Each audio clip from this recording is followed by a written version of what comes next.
Hi, welcome to a new tutorial for Marvelous Designer. Today we are going to talk about the new feature Toon Shading. Toon Shading is a cartoon-style rendering used in VRChat, Unity-based VR, and 3D, and also the standard material in VRM formats.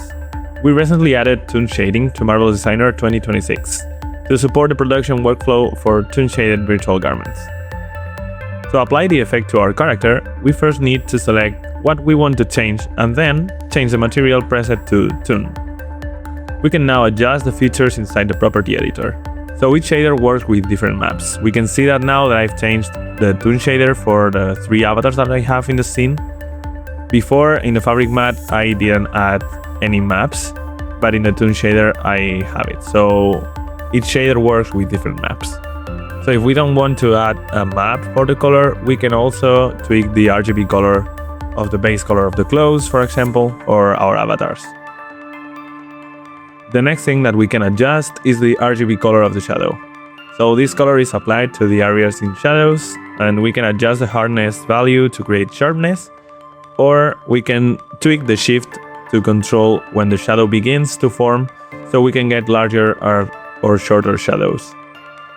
We can also adjust the emission, which adds a self-luminosity to the material where we apply it. If it's affected by external lighting, we will have to take care of the intensity of the color. Then we have the rim light value, which controls the fall-off of the light-affected areas. Inside this option, we have the Fresnel power that adjusts the thickness and sharpness of the rim light. With higher values, light appears thin and sharp along the edges, and with lower values, light diffuses broadly and softly toward the interior. Then we have the lift that adjusts the position offset of the rim light. If we put higher values here, the area shrinks and is pushed toward the very edge.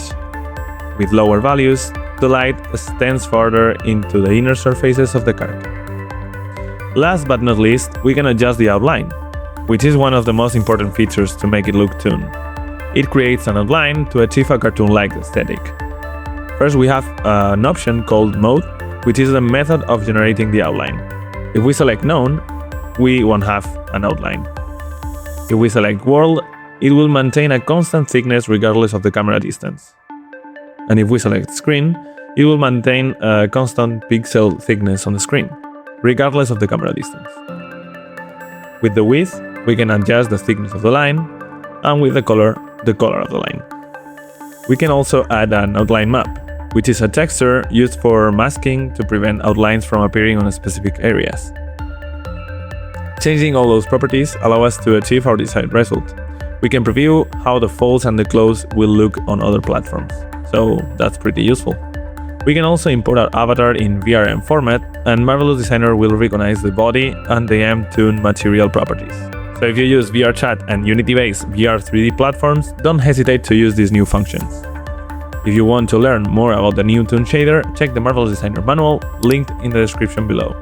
Thanks a lot for watching this new tutorial, and subscribe to see new tutorials and videos that can help you in your adventure in Marvelous Designer. See you in the next video. Bye!